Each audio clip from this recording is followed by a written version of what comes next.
ಮತ್ತೆ ನಾವು ಹಿಂದಿನ ಕ್ಲಾಸಲ್ಲಿ ಪರಮಾಣುಗಳು ಮತ್ತೆ ಅಣುಗಳು ಅಂತಕ್ಕಂಥ ಪಾಠದಲ್ಲಿ ನಾವು ಪರಮಾಣು ಅಂತಂದ್ರೇನು ಮತ್ತು ಅದ್ರ ಬಗ್ಗೆ ಆ ಗ್ರೀಕ್ ತತ್ವಜ್ಞಾನಿಗಳ ಒಂದು ಹೇಳಿಕೆಗಳನ್ನೆಲ್ಲ ನಾನು ಹಿಂದಿನ ಕ್ಲಾಸಲ್ಲಿ ವಿವರಿಸಿದ್ದೆ. ಇದನ್ನೇ ಕಣದವರು ಪರಮಾಣು ಬಗ್ಗೆ ಹೇಳಿರ್ತಕ್ಕಂಥ ಇದು ಒಂದು ಯಾವುದೇ ಒಂದು ವಸ್ತುವನ್ನು ನಾವು ಏನ್ ಮಾಡ್ತಾ ಹೋದ್ರೆ ವಿಭಜನೆ ಮಾಡ್ತಾ ಹೋದ್ರೆ ಕೊನೆಗೆ ವಿಭಜನೆ ಆಗದಿರತಕ್ಕಂಥ ಒಂದು ಕಣ ಸಿಗುತ್ತೆ, ಅದನ್ನ ಒಂದು ಪರಮಾಣು ಕರಿತೀವಿ ಅಂತ ಹೇಳಿದ್ರು. ಅದಾದ್ಮೇಲೆ ಪಕ್ಕದ ಅಧ್ಯಯನವೂ ಸಹ ಪರಮಾಣು ಅಂತಕ್ಕಂಥ ಅಭೇದ್ಯವಾದ ಕಣ, ಇದರ ಸಂಯೋಗದಿಂದ ಹಲವಾರು ದ್ರವ್ಯಗಳು ಅಥವಾ ಸಂಯುಕ್ತ ಉಂಟಾಗ್ತವೆ ಅಂತಕ್ಕಂಥದ್ದನ್ನ ಹೇಳಿದ್ರು. ಅದಾದ ನಂತರ ಡೆಮೋಕ್ರಿಟಸ್ ಮತ್ತೆ ಲೂಸಿಕ್ಟಸ್ ಅವರು ಸಹ ಮಾಡ್ತಾರೆ ಪರಮಾಣು ಬಗ್ಗೆ, ಅಂದ್ರೆ ಪಕ್ಕದಲ್ಲಿರ್ತಕ್ಕಂಥ ಎಲ್ಲಾ ದ್ರವ್ಯಗಳು ಸಹ ಪರಮಾಣುಗಳು ಮಾಡಲ್ಪಟ್ಟಿರ್ತಕ್ಕಂಥ ಒಂದು ನೋಡಿದ್ವಿ. ಅದಾದ್ಮೇಲೆ ಯಾರೋ ಈ ಲೆವೋಸಿಯರ್ ಮತ್ತೆ ಆಂಟನಿ ಎಲ್ ಫ್ರಾಸ್ಟ್ ಅವರು ರಾಸಾಯನಿಕ ಸಿದ್ಧಾಂತವನ್ನು ನಮಗೆ ತಿಳಿಸ್ಕೊಟ್ರು. ಅಲ್ಲಿ ಎರಡು ರಾಸಾಯನಿಕ ಸಂಯೋಜನೆಯ ನಿಯಮಗಳಿದಾವೆ. ಒಂದು ಅದು ನಿಯಮ ಯಾವುದು? ಸಂರಕ್ಷಣೆಯ ನಿಯಮ, ರಾಶಿ ಸಂರಕ್ಷಣಾ ನಿಯಮ, ನಿಯಮ. ಇದನ್ನ ನಾವು ಹಿಂದಿನ ಕ್ಲಾಸಲ್ಲಿ ನೋಡಿದ್ವಿ. ಇವರು ಆದ ನಂತರ ಜಾನ್ ಡಾಲ್ಟನ್ ಅಂತಕ್ಕಂಥ ವಿಜ್ಞಾನಿ, ಯಾರು? ಜಾನ್ ಡಾಲ್ಟನ್ ಅಂತಕ್ಕಂಥ ವಿಜ್ಞಾನಿ ಬಗ್ಗೆ ನಿನ್ನೆ ಪರಿಚಯ ಮಾಡಿಸಿದ್ದೆ. ಅವರು ಈ ಜಾನ್ ಡಾಲ್ಟನ್ ಅವರು ಸಹ ಅದ್ರ ಬಗ್ಗೆ ಅವರು ಅಧ್ಯಯನವನ್ನು ನಡೆಸಿ ತಮ್ಮದೇ ಆಗಿರ್ತಕ್ಕಂಥ ಕೆಲವು ಸಿದ್ಧಾಂತಗಳನ್ನ ಅವರು ನಿರೂಪಿಸ್ತಾರೆ. ಅದು ನಾವು ಜಾನ್ ಡಾಲ್ಟನ್ ಪರಮಾಣು ಸಿದ್ಧಾಂತ ಅಂತ ಕರಿತೀವಿ. ಜಾನ್ ಡಾಲ್ಟನ್ ಸಿದ್ಧಾಂತ ಅಂತ ಕರಿತೀವಿ. ಜಾನ್ ಡಾಲ್ಟನ್ ಪರಮಾಣು ಸಿದ್ಧಾಂತ ಇರತಕ್ಕಂಥ ಪ್ರಮುಖ ಅಂಶಗಳು ಯಾವಪ್ಪ ಅಂತಂದ್ರೆ, ಒಂದೇದು ಪ್ರಕೃತಿಲಿರ್ತಕ್ಕಂಥ ಅಂದ್ರೆ ಈ ಎಲ್ಲಾ ಪರಮಾಣುಗಳು ಅಂದ್ರೆ ಅದು ಎಲ್ಲಾ ದ್ರವ್ಯಗಳು, ಭೂಮಿಲಿರ್ತಕ್ಕಂತಹ ಎಲ್ಲಾ ದ್ರವ್ಯಗಳು ಸಹ ಪರಮಾಣು ಅಂತಕ್ಕಂಥ ಒಂದು ಚಿಕ್ಕ ಕಣಗಳಿಂದಾಗಿದೆ ಅಂತಕ್ಕಂಥ ಹೇಳ್ತಾರೆ. ಮೊದಲೇದು ಯಾವುದೇ ದ್ರವ್ಯ ಇರ್ಬೋದು, ಅದ್ಯಾವುದರಿಂದ ಈ ಪರಮಾಣು ಅಂತಕ್ಕಂತಹ ಯಾವ್ದ್ರಿಂದ ಚಿಕ್ಕ ಕಣದಿಂದ ಮಾಡಲ್ಪಟ್ಟಿದ್ದಾವೆ. ಯಾವುದೇ ದ್ರವ್ಯ ಇರ್ಬೋದು, ನೀರು ಇರ್ಬೋದು, ಕಬ್ಬಿಣ ಇರ್ಬೋದು, ಅಥವಾ ಡೆಸ್ಕ್ ಇರ್ಬೋದು, ಅಥವಾ ನಾವು ಊಟ ಮಾಡ್ತಕ್ಕಂಥ ಅನ್ನ, ಚಪಾತಿ, ಗೋಧಿ, ಏನೆಲ್ಲ ವಸ್ತುಗಳಿದಾವ ಅವೆಲ್ಲವೂ ಸಹ ಯಾವ್ದಿಂದಾಗಿದಾವಂತೆ? ಪರಮಾಣು ಅಂತಕ್ಕಂಥ ಚಿಕ್ಕ ಕಣದಿಂದಾಗಿದೆ. ಹಾಗಿದ್ಮೇಲೆ ಈ ಪರಮಾಣು ಅಂತಕ್ಕಂಥ ಚಿಕ್ಕ ಕಣದಿಂದ ಹಲವಾರು ಪರಮಾಣು ಒಟ್ಟಿಗೆ ಸೇರಿ ಸೇರಿ ಸೇರಿ ಸೇರಿ ಸೇರಿ ಏನಾಗ್ತಪ್ಪ ಅಂತಂದ್ರೆ ಏನಾಗ್ತವೆ? ಒಂದು ದ್ರವ್ಯ ಅಥವಾ ಒಂದು ವಸ್ತುಗಳಾಗಿದ್ದಾವೆ ಅಂತ ಹೇಳ್ತಾರೆ. ಉದಾಹರಣೆಗೆ ನಾವು ಒಂದು ಹನಿ ನೀರಂದ್ರೆ ಅದು ನೆಗ್ಲಿಜಿಬಲ್ ಅಂತೀವಲ್ವ ನಾವು. ಒಂದು ಹನಿ ನೀರಂದ್ರೆ ತುಂಬಾ ಕಡಿಮೆ ಅಂತೀವಿ. ಅಂತದ್ದು ನಾವು ಒಂದು ನಲ್ಲಿಯಲ್ಲಿ ಸಣ್ಣ ಒಂದೇ ಡ್ರಾಪ್ ಆಗಿ ಬಿಟ್ಟು ಕೆಳಗೊಂದು ಬಕೆಟ್ ಅಥವಾ ಒಂದು ಮಗ್ಗ ಇಟ್ರೆ ಒಂದು ಸ್ವಲ್ಪ ಬಿಟ್ಟು ಏನಾಗ್ತದೋ ಬಕೆಟ್ ಮಗ್ ತುಂಬಾ ನೀರು ತುಂಬಿಕೊಂಡು, ಅಂದ್ರೆ ಆ ಒಂದೊಂದು ಡ್ರಾಪ್ ಸಹ ಸೇರಿ ಸೇರಿ ಸೇರಿ ಸೇರಿ ಏನಾಗಿದೆ ಆ ಒಂದು ನೀರಿನ ಮಗ್ ತುಂಬಿಸುತ್ತೆ. ಹಂಗೆ ಈ ಪರಮಾಣು ಅಂತಕ್ಕಂಥದ್ದು ನೋಡಕ್ಕೆ ತುಂಬಾ ಚಿಕ್ಕದಾಗಿದ್ರು ಸಹ ಅಂತ ಹಲವಾರು ಕಣಗಳು ಸೇರಿ ಸೇರಿ ಸೇರಿ ಏನಾಗ್ತವೆ, ಕೆಲವು ವಸ್ತುಗಳು ರೂಪುಗೊಳ್ತವೆ, ಉಂಟಾಗ್ತವೆ ಅಂತಕ್ಕಂಥ ನಾವು ಹೇಳ್ತಾರೆ. ಅರ್ಥ ಆಗ್ತಿದೆಯಲ್ಲ? ಈಗ ನಾವು ಮರಳಿನ ಕಣ ನೋಡಿದ್ವಿ, ಮರಳು ನೋಡಿದ್ವಲ್ವಾ? ಮರಳಿನ ಸಣ್ಣ ಕಣ ತೆಗೆದುಕೊಂಡ್ರೆ ತುಂಬಾ ಸಣ್ಣದು, ಅದು ಅಂತವೇ ಹಲವಾರು ಕಣಗಳನ್ನ ಹಾಕಿದ್ರೆ ದೊಡ್ಡ ಗುಡ್ಡೆ ಆಗತ್ತಲ್ವಾ? ಆಗುತ್ತಾಗೋದಿಲ್ವಾ? ಅದೇ ರೀತಿ ಈ ಎಲ್ಲಾ ಯಾವುದೇ ವಸ್ತುಗಳಿರ್ಬೋದು ಅವೆಲ್ಲವೂ ಸಹ ಪರಮಾಣು ಅಂತಕ್ಕಂತಹ ಚಿಕ್ಕ ಕಣಗಳಿಂದ ಆಗಿದ್ದಾವೆ. ಅರ್ಥಾಗ್ತಿದೆಯಲ್ಲ? ನೆಕ್ಸ್ಟ್ ಅವ್ರ ಜೊತೆಗೆ ಈ ಪರಮಾಣು ಅಂತಕ್ಕಂಥದ್ದು 2 ಪಾಯಿಂಟ್ ಹೇಳ್ತಾರೆ ಅವರು. 2 ಪಾಯಿಂಟ್ ಏನು? ಪರಮಾಣು ಅಂತಕ್ಕಂಥದ್ದು ಅಭೇದ್ಯ. ಇದು ಪರಮಾಣು ಅಂತಕ್ಕಂಥದ್ದು ಅಭೇದ್ಯ. ಈ ಒಂದು ಪರಮಾಣುವನ್ನು ನಾವು ರಾಸಾಯನಿಕ ಕ್ರಿಯೆಯಲ್ಲಿ ಸೃಷ್ಟಿಸಲು ಸಾಧ್ಯವಿಲ್ಲ. 2 ಪಾಯಿಂಟ್ ಅಂದ್ರೆ ಈ ಪರಮಾಣು ಬಗ್ಗೆ ಜಾನ್ ಡಾಲ್ಟನ್ ಅಧ್ಯಯನ ಮಾಡಿ ಈ ಪಾಯಿಂಟ್ಗಳನ್ನು ಕೊಡ್ತಾರೆ. ಒಂದು 5-6 ಸಿದ್ಧಾಂತಗಳು, ನಿಯಮಗಳು, ಸಿದ್ಧಾಂತವನ್ನು ಕೊಟ್ಟಿದ್ದಾರೆ. ಅದಕ್ಕೆ ಮೊದಲಿದ್ದಾದ್ರೆ ಎರಡನೇದೇನೋ ಪರಮಾಣು ಅಂತಕ್ಕಂಥದ್ದು ಏನದು? ಅಭೇದ್ಯವಾದ ಕಣ. ಇದನ್ನು ನಾವು ರಾಸಾಯನಿಕ ಕ್ರಿಯೆಯಲ್ಲಿ ಏನ್ ಮಾಡಕ್ಕಾಗಲ್ಲ,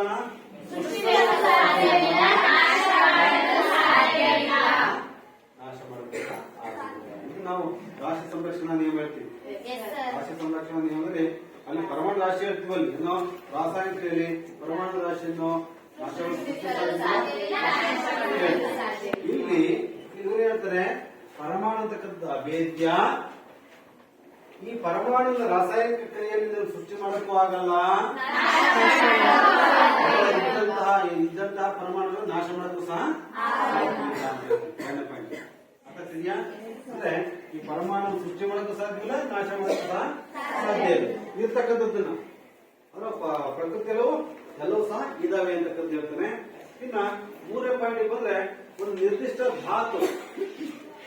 ನಿರ್ದಿಷ್ಟ ಧಾತುವಿನ ಪರಮಾಣು ರಾಶಿ ಇರ್ಬೋದು ಅಥವಾ ರಾಸಾಯನಿಕ ಗುಣಗಳಿರ್ಬೋದು. 3ನೇದು ಉದಾಹರಣೆಗೆ ನಿರ್ದಿಷ್ಟ ಧಾತು ಅಂತಂದ್ರೆ ಅದು ಒಂದು ಕಬ್ಬಿಣ ಇದೆ ಅಂತ ತಿಳ್ಕೊಳ್ಳೋಣ. ಎಲ್ಲ ನೋಡಿದೇವಲ್ಲ ಕಬ್ಬಿಣ ಅಂತ ತಿಳ್ಕೊಳ್ಳೋಣ.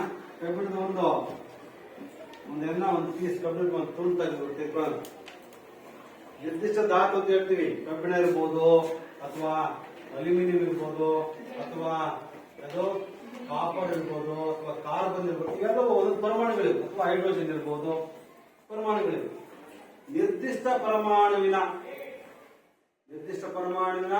ಪರಮಾಣು ರಾಶಿ ಮತ್ತೆ ರಾಸಾಯನಿಕ ಗುಣಗಳು ಒಂದೇ ತರನಾಗಿರ್ತವೆ. ಅದು ಒಂದು ನಿರ್ದಿಷ್ಟ ಧಾತುವಿನ ಪರಮಾಣು ರಾಶಿ ಇರ್ಬೋದು ಅಥವಾ ರಾಸಾಯನಿಕ. ಅರ್ಥ ಆಗ್ತಿದ್ಯಾ? ಇದನ್ನು ಅಲ್ಯೂಮಿನಿಯಂ ಅಂತಂದ್ರೆ ಅಲ್ಯೂಮಿನಿಯಂ ಇರತಕ್ಕಂಥ ಎಲ್ಲಾ ಪರಮಾಣು ಸಹ ಒಂದೇ ಪರಮಾಣು ರಾಶಿ ಹೊಂದಿರ್ತವೆ. ಆ ರಾಸಾಯನಿಕ ಗುಣ ಸಹ ಒಂದೇ ತರ ಇರುತ್ತೆ, ವ್ಯತ್ಯಾಸ ಇರಲ್ಲ. ಅರ್ಥ ಆಗ್ತಿದೆಯಾ ಅಂತ ಅಂದ್ರೆ ಈ ಇದರಲ್ಲಿ ಕಬ್ಬಿಣ ಅಂತಂದ್ರೆ ಹಲವಾರು ಪರಮಾಣು ಸೇರಾಗಿರ್ತಕ್ಕಂಥದ್ದೇ ಇದು. ಹಲವಾರು ಪರಮಾಣುಗಳು ಸೇರಿ ಕಬ್ಬಿಣದ ಒಂದು ತುಂಡಾಗಿದೆ. ಇದರೊಳಗಿರ್ತಕ್ಕಂಥ ಯಾವುದೇ ಪರಮಾಣು ತೆಗೆದುಕೊಂಡು ಚೆಕ್ ಮಾಡಿದ್ರು ಸಹ ಎಲ್ಲವೂ ಸಹ ಏನಾಗುತ್ತೆ, ಎಲ್ಲವೂ ಏನಿರ್ತವೆ ಒಂದೇ ಪರಮಾಣು ರಾಶಿ ಹೊಂದಿರ್ತವೆ ಮತ್ತೆ ಒಂದೇ ರೀತಿಯ ರಾಸಾಯನಿಕ ಗುಣವನ್ನ ಹೊಂದಿರ್ತವೆ ಅಂತಕ್ಕಂಥ 3ನೇ ಪಾಯಿಂಟ್. 3ನೇ ಒಂದು ಇದು ಪರಮಾಣು ಸಿದ್ಧಾಂತದ 3ನೇ ಅಂಶ. ಇದು 4ನೇ ಏನಿರ್ತಕ್ಕಂಥದ್ರೆ ವಿಭಿನ್ನ ಅಂತಂದ್ರೆ ಅದು ನೀರು ಅಂತ ಇಟ್ಕೊಂಡು 4ನೇ ಪಾಯಿಂಟ್. ಅರ್ಥಾಗ್ತಿದೆಯಾ? ಇದು ವಿಭಿನ್ನ ಉದಾಹರಣೆ ಇದಿರ್ಬೋದು ಅಥವಾ ಸಲ್ಫ್ಯೂರಿಕ್ ಆಸಿಡ್ ಇರ್ಬೋದು ಅಥವಾ ಸೋಡಿಯಂ ಕ್ಲೋರೈಡ್ ಇರ್ಬೋದು. ಅರ್ಥ ಆಗ್ತಿದೆ ಅಂತೇನಿದೆ ವಿಭಿನ್ನ ಧಾತುಗಳು. ಅದಕ್ಕೆ ವಿಭಿನ್ನ ಧಾತುಗಳು ಅಂದ್ರೆ ಇಲ್ಲಿ ಹೈಡ್ರೋಜನ್ ಇದೆ, ಸಲ್ಫರ್ ಇದೆ, ಆಕ್ಸಿಜನ್ ಇದೆ. ಹೈಡ್ರೋಜನ್ ಇದೆ, ನೀರಿದೆ.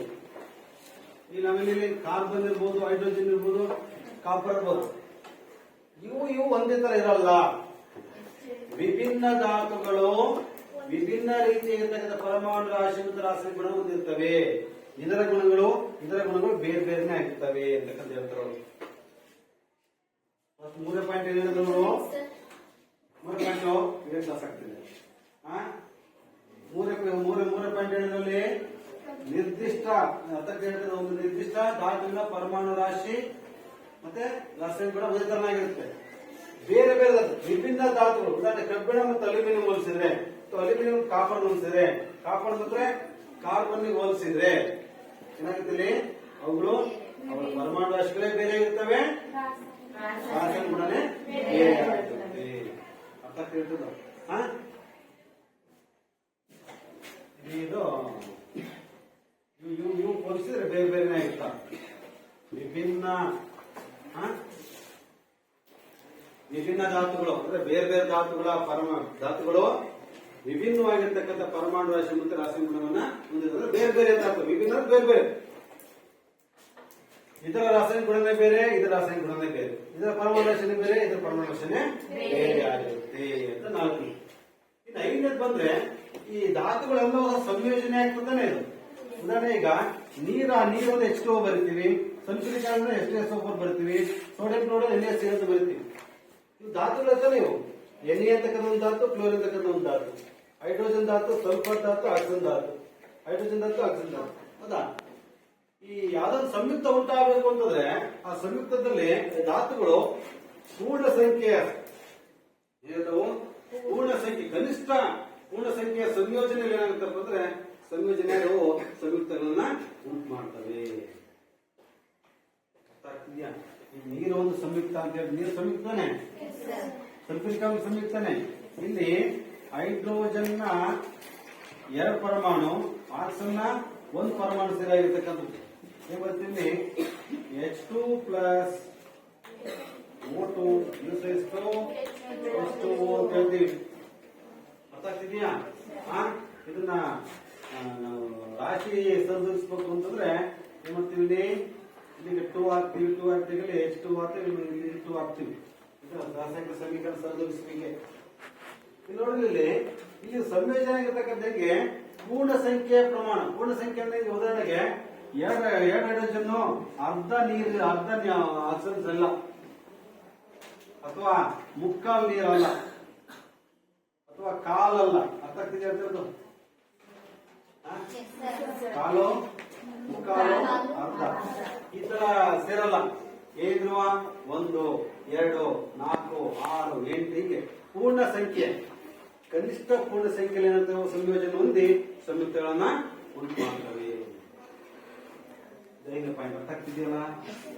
ಇದು ಧಾತುಗಳು ಕನಿಷ್ಠ ಪೂರ್ಣ ಸಂಖ್ಯೆಯಲ್ಲಿ ಏನಂತವು ಸಂಯೋಜನೆ ಹೊಂದಿ ಸಂಯುಕ್ತಗಳನ್ನ ಉಂಟು ಮಾಡ್ತವೆ. ಅರ್ಥ ಆಗ್ತಿದೆಯಾ? ಇನ್ನು ಲಾಸ್ಟ್ ಪಾಯಿಂಟ್ ಆರನೇದು ಈ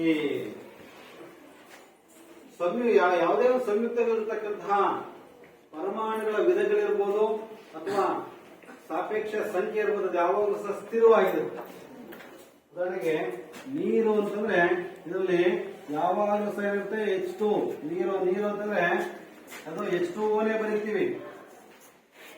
ಅದೇ ಪರಮಾಣುಗಳ ವಿಧಗಳಿರ್ಬೋದು ಅಥವಾ ಅದ್ರ ಸಾಪೇಕ್ಷ ಸಂಖ್ಯೆ ಇರ್ಬೋದು, ಅವು ಯಾವಾಗಲೂ ಸಹ ಸ್ಥಿರವಾಗಿರುತ್ತೆ, ಯಾವ ವ್ಯತ್ಯಾಸ ಆಗಲ್ಲ. ವ್ಯತ್ಯಾಸ ಆಗ್ತಿದೆಯಾ? ಉದಾಹರಣೆಗೆ ಇಲ್ಲಿ ನೀರು ಅಂತ ನಮ್ಮ ಕನ್ನಡದಲ್ಲಿ H2O ಬಂತು, ಇನ್ಯಾವುದೋ ಆಫ್ರಿಕಾಕ್ಕೆ ಹೋದ್ರೆ H2O ಅಂತ ಬರೀತಾರೆ, ಅಥವಾ H3O ಬರೀತಾರೆ. ಇಲ್ಲ, ಇಡೀ ಪ್ರಪಂಚದ ಎಲ್ಲೋದು ಸಹ ನೀರು ಅಂತಕ್ಕಂಥದ್ದು, ನೀರು ಅಂತಕ್ಕಂಥ ಪರಮಾಣುಗಳಿರ್ಬೋದು ಅಥವಾ ನೀರು ಅಂತಕ್ಕಂಥ ಪರಮಾಣುಗಳ ಸಂಖ್ಯೆ ಇರ್ಬೋದು, ಅವೆಲ್ಲವೂ ಸಹ ಸ್ಥಿರವಾಗಿರ್ತವೆ. H2O H2O. Carbon dioxide CO2 ಅಂದ್ರೆ CO2ನೇ, carbon monoxide CO1 CO1. Glucose ಅಂದ್ರೆ C6H12O6. ಇಲ್ಲಿ ಯಾವ ವ್ಯತ್ಯಾಸ ಆಗಲ್ಲ. ಎಲ್ಲಿ ಹೋದ್ರೂ ಸಹ ಇವುಗಳ ಪರಮಾಣುಗಳ ವಿಧಗಳಿರ್ಬೋದು ಅಥವಾ ಪರಮಾಣುಗಳ ಸಾಪೇಕ್ಷ ಸಂಖ್ಯೆ ಇರ್ಬೋದು, ಅದು ಸ್ಥಿರವಾಗಿರುತ್ತೆ. ಇವಿಷ್ಟು ನಾವು ಜಾನ್ ಡಾಲ್ಟನ್ ನ ಪರಮಾಣು ಸಿದ್ಧಾಂತದ ಪ್ರಮುಖ ಅಂಶಗಳು. ಒಂದೇದು ಇನ್ನೊಂದ್ಸರಿ ಕೇಳಿಸ್ಕೊಂಡ್ಬಿಡ್ರಿ. ಎಲ್ಲಾ ದ್ರವ್ಯಗಳು ಸಹ ಪರಮಾಣು ಅಂತಕ್ಕಂಥ ಒಂದು ಚಿಕ್ಕ ಕಣಗಳಿಂದಾಗಿದೆ. ಎರಡನೇದು, ಈ ಪರಮಾಣು ಅಂತಕ್ಕಂಥದ್ದು ಅಭೇದ್ಯ. ಇದನ್ನ ರಾಸಾಯನಿಕದಲ್ಲಿ ಸೃಷ್ಟಿಸಲು ಸಾಧ್ಯವಿಲ್ಲ. ಮೂರನೇದು, ಯಾವುದೇ ಒಂದು ಧಾತುವಿನಲ್ಲಿರ್ತಕ್ಕಂತಹ ಪರಮಾಣುಗಳಿರ್ಬೋದು, ಅಂದ್ರೆ ಧಾತುಗಳಿರ್ತಕ್ಕಂಥ ಪರಮಾಣು ನಿರ್ದಿಷ್ಟ ಧಾತುಗಳಲ್ಲಿ ಪರಮಾಣು ರಾಶಿ ಮತ್ತೆ ರಾಸಾಯನಿಕ ಗುಣ ಒಂದೇ ತರನಾಗಿರುತ್ತೆ. ನಾಲ್ಕನೇದು, ಬೇರೆ ಬೇರೆ ಧಾತುಗಳ ಅಂದ್ರೆ ವಿಭಿನ್ನ ಧಾತುಗಳು ವಿಭಿನ್ನವಾಗಿರ್ತಕ್ಕಂಥ ಪರಮಾಣು ರಾಶಿ ಮತ್ತೆ ರಾಸಾಯನಿಕ ಗುಣವನ್ನ ಹೊಂದಿರುತ್ತೆ. ಇನ್ನು ಐದನೇದು, ಧಾತುಗಳು ಕನಿಷ್ಠ ಪೂರ್ಣ ಸಂಖ್ಯೆಯಲ್ಲಿ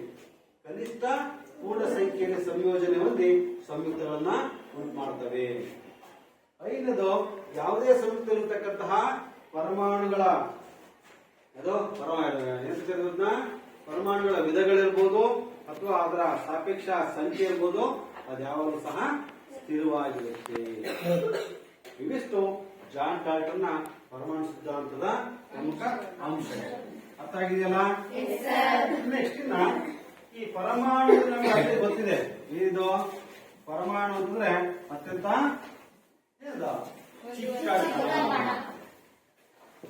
ಚಿಕ್ಕ. ಎಷ್ಟು ಚಿಕ್ಕ? ಕಣ್ಣಿಗೆ ಚಿಕ್ಕದು. ಪರಮಾಣು ಅಂತಕ್ಕಂಥದ್ದು ತುಂಬಾ ಚಿಕ್ಕ ಕಣ. ಅದನ್ನ ನಾವು ಬರಿಗಣ್ಣಿಂದ ನೋಡ್ಲಿಕ್ಕೆ ಇಲ್ಲ. ಆದ್ರೂ ಸಹ ನಾವು ಪರಮಾಣು ನೋಡ್ತೀವಿ. ಯಾಕೆ? ಇತ್ತೀಚಿನ ದಿನಗಳ ಒಂದು ಟೆಕ್ನಾಲಜಿಯಿಂದ ನಾವು ತಂತ್ರಜ್ಞಾನ ಬೆಳೆಸ್ಕೊಂಡು ಆ ಪರಮಾಣು ಇವತ್ತು ನೋಡ್ತಾ ಇದ್ದೀವಿ. ಹಾಗಾಗಿದ್ಮೇಲೆ ಆ ಪರಮಾಣು ಗಾತ್ರ ಎಷ್ಟಿರ್ಬೋದು? ತುಂಬಾ ಚಿಕ್ಕ ಗಾತ್ರ ಅಂತೀವಿ. ಎಷ್ಟೊಂದು ನ್ಯಾನೋಮೀಟರ್ ಅಂತೀವಿ. ನ್ಯಾನೋ ಅಂದ್ರೆ ನ್ಯಾನೋ ಗೊತ್ತಲ್ಲ ನಿಮಗೆ?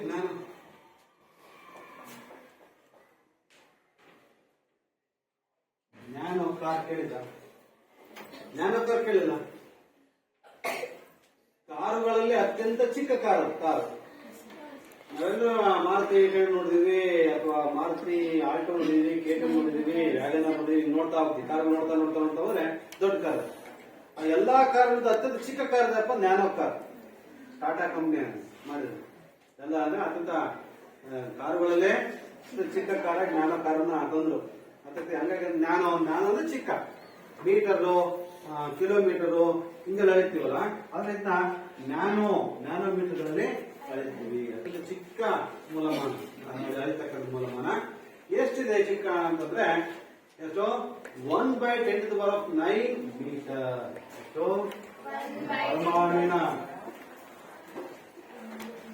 ಪರಮಾಣುವಿನ ರಾಶಿ ಎಷ್ಟಿದೆ?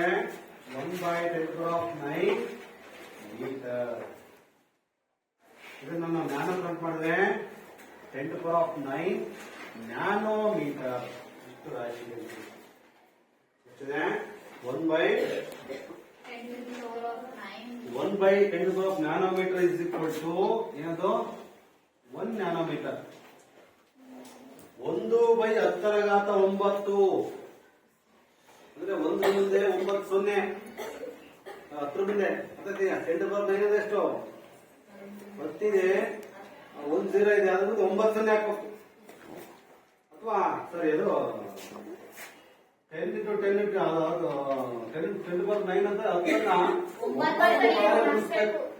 9 ಬಾರಿ ಗುಣಿಸಿದಾಗ ಎಷ್ಟು ಸಂಖ್ಯೆ ಬರುತ್ತೋ ಅದು 1 ಭಾಗಿಸ್ಬೇಕಂದ್ರೆ 0.0000 ಸಮಥಿಂಗ್ ಅಲ್ವಾ? 0 ಸಮಥಿಂಗ್ ಬರ್ತಾನೆ. 0 ಅಂತಂದ್ರೆ ಏನಿಲ್ಲ. ಅದು ಅತ್ಯಂತ ತುಂಬಾ ತುಂಬಾ ತುಂಬಾ ಚಿಕ್ಕದಾಗಿರ್ತಕ್ಕಂಥದ್ದು. ಅಂದ್ರೆ 1 ನ್ಯಾನೋಮೀಟರ್ ಅಂದ್ರೆ 1/10⁹ metre is equal to 1 nanometre. 1 metre is equal to ಎಷ್ಟು?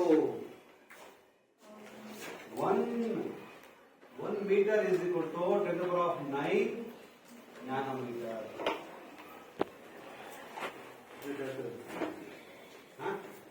1 ಮೀಟರ್ ಅಂದ್ರೆ ಎಷ್ಟು?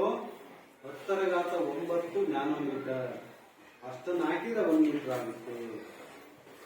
10 × 10 × 10 × 9 ಮಾಡಿದ್ರೆ ಎಷ್ಟು ಸಂಖ್ಯೆ ಬರುತ್ತೋ ಅಷ್ಟು ಸೇರಿಸಿದ್ರೆ 1 ಮೀಟರ್. 1 ಮೀಟರ್ ಎಷ್ಟಿದೆ? 1 2 3 ಮೀಟರ್ ಹಾಕ್ತೀವಲ್ಲ, 1 ಮೀಟರ್ ಅಂದ್ರೆ ಎಷ್ಟು? 1 ಮೀಟರ್ಗೆ ಎಷ್ಟು ಹಾಕ್ಬೇಕಪ್ಪ ಅಂತಂದ್ರೆ 10⁹ ನ್ಯಾನೋಮೀಟರ್ ಹಾಕಿದ್ರೆ 1 ಮೀಟರ್ ಆಯ್ತಾ? ಅಷ್ಟೊಂದು ಅದು ಕಡಿಮೆ ಪರಮಾಣು ರಾಶಿ ಹೊಂದಿರತಕ್ಕಂಥದ್ದು. ಉದಾಹರಣೆ ನಾವು ಹೈಡ್ರೋಜನ್ ಪರಮಾಣು ರಾಶಿ ನೋಡಿದ್ರೆ 10⁻⁻10 ಹೈಡ್ರೋಜನ್. ಎಷ್ಟು ಹೈಡ್ರೋಜನ್? ಎಷ್ಟು? 10⁻⁻9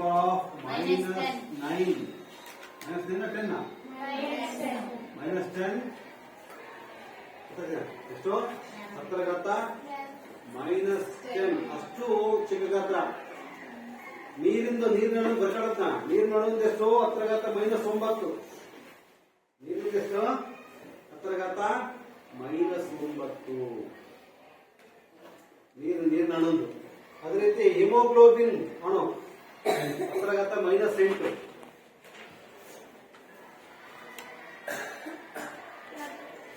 -9, -10⁻⁻8, -8 ಆದ್ರದ್ದು ಹಿಮೋಗ್ಲೋಬಿನ್. 10⁻⁻4 ಇದೆ ಮರಳಿನ ಕಣ. ಮರಳು ಹೊಡಿವಲ್ಲ, ಮರಳಿನ ಚಿಕ್ಕ ಕಣ ನೋಡಿದ್ರೆ ಅದು 10⁻⁻4.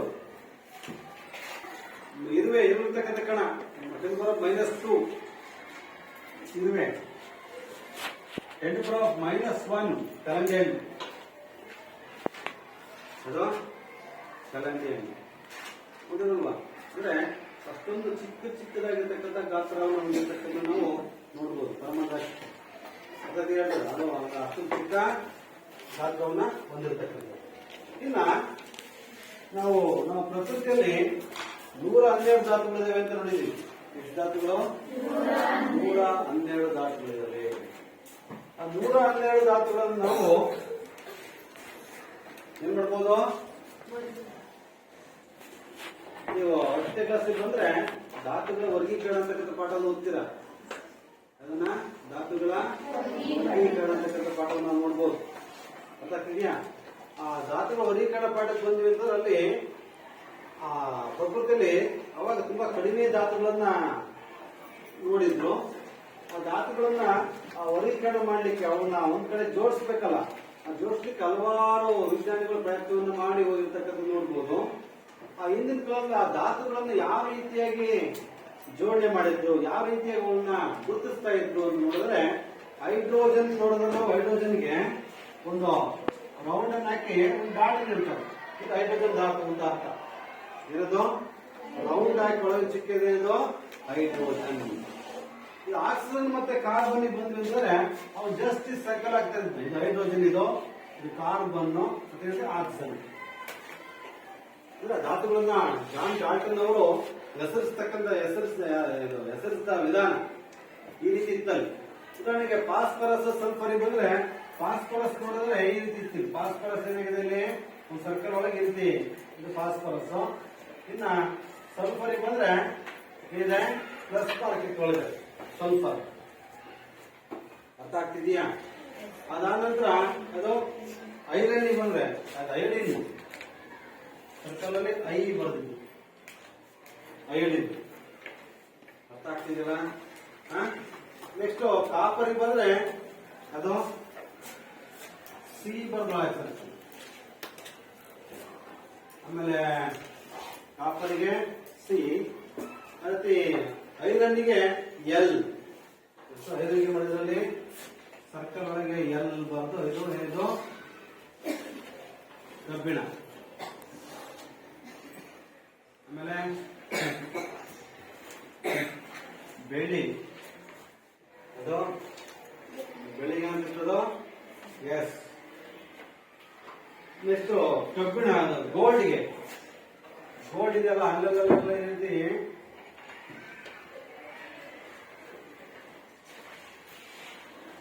ಜಿ ಜಿ. ಅದಕ್ಕೆ ಪ್ಲಾಟಿನಂಗೆ ಸರ್ಕಲ್ ಒಳಗಡೆ ಪಿ, ಪ್ಲಾಟಿನಂ. ಪ್ಲಾಟಿನಂ. ಇನ್ನೊಂದು ಯಾವ್ದು last one lead, PB lead. ಆಗ್ತೈತಲ್ಲ? ಲೆಡ್ ಅಂದ್ರೆ ಇವು ಯಾವಾಗ ಇದು ಮೈಕ್ರೋಸಾಫ್ಟ್ ಬಂದೇ ಇರತಕ್ಕಂತ ಬಹಳ ಹಿಂದೆ ಜಾನ್ ಡಾಲ್ಟನ್ ನ ಒಂದು ಕಾಲದಲ್ಲಿ ಈ ರೀತಿ ಧಾತುಗಳನ್ನ ಈ ರೀತಿಯಾಗಿ ಹೆಸರಿಸ್ತಾ ಇದ್ರು. ಇನ್ನು ಬರ್ತಾ ಬರ್ತಾ ಇದು ಕಾಮನ್ ಎಲ್ಲರಿಗೂ ಸಹ ಈ ರೀತಿ ರಚನೆ ನೋಡ್ಲಿಕ್ಕೆ ಸಾಧ್ಯ ಆಗ್ತದೆ. ಇದು ಸೇಮ್ ಇದಾವೆ. ಇದ್ರಲ್ಲಿ ಯಾವ ಕಾರ್ಬನ್ ಯಾವ್ದಾಗ್ತದೆ ಗೊತ್ತಾಗಲ್ಲ.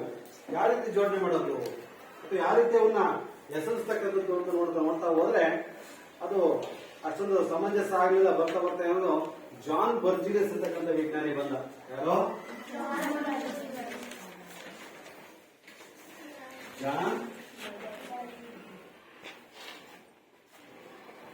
ಜಾನ್ ಬರ್ಜಿಲಿಯಸ್ ಅಂತಕ್ಕಂಥ ವಿಜ್ಞಾನಿ.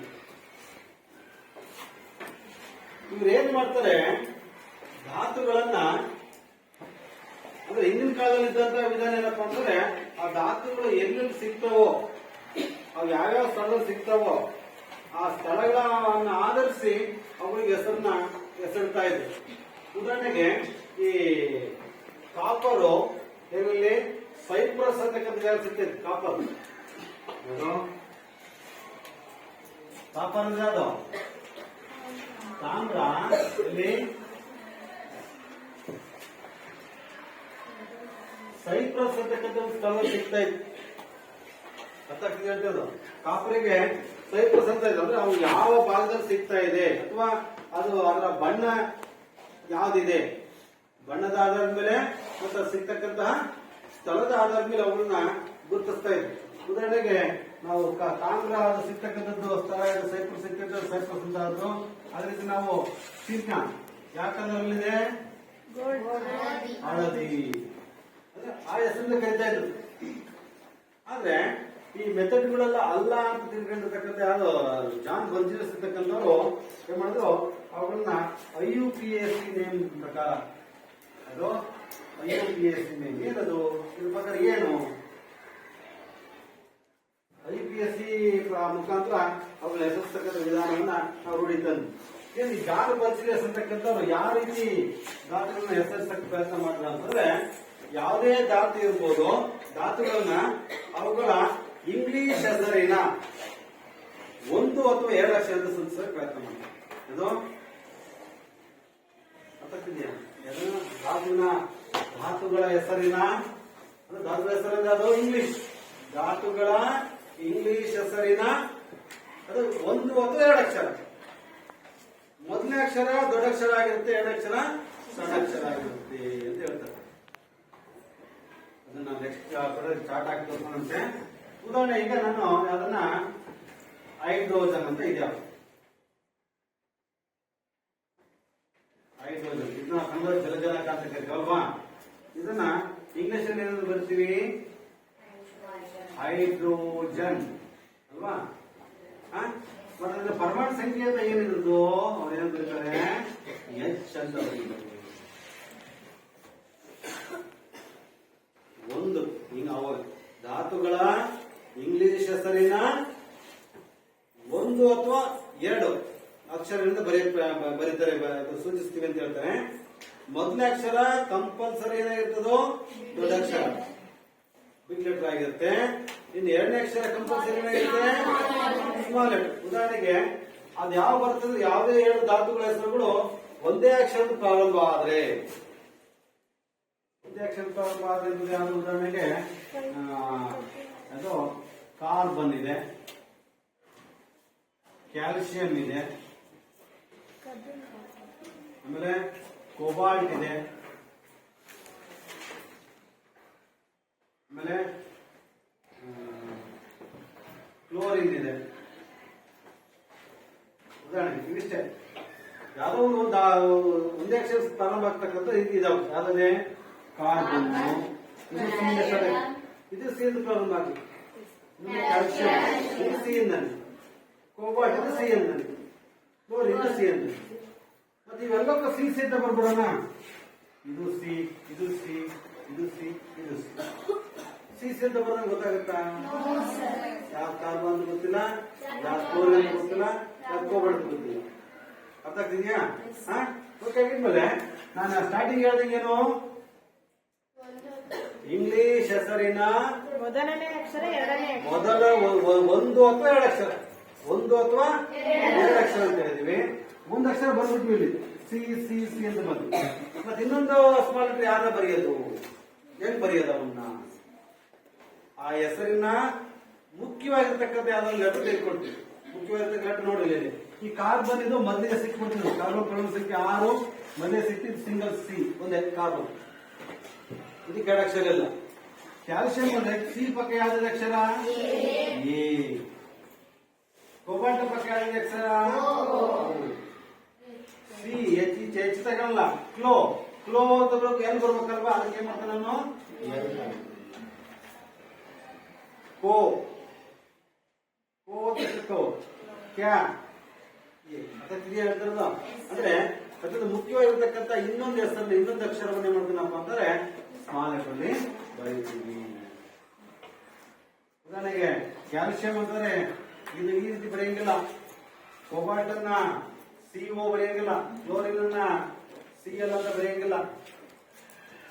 ಇವೇ ನೀವು ರಾಂಗ್, ಇದು ಬರಿಬೇಕಾದ ವಿಧಾನ ಯಾವುದು ಇದೆ.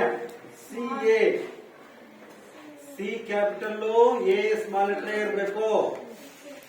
ಆಮೇಲೆ ಸಿ ಕ್ಯಾಪಿಟಲ್, ಓ ಸ್ಮಾಲ್ ಇರಬೇಕು. ಸಿ ಕ್ಯಾಪಿಟಲ್, ಎಲ್ಲೋ ಸ್ಮಾಲ್ ಇರಬೇಕು. ಆ ರೀತಿ ಬರೆದರೆ ಅದರ ಪ್ರಮಾಣ ಸಂಕೇತ ಕರೆಕ್ಟ್. 2 ಕ್ಯಾಪಿಟಲ್ ಲೆಟರ್ ಬರೆದ್ರೆ ತಪ್ಪು.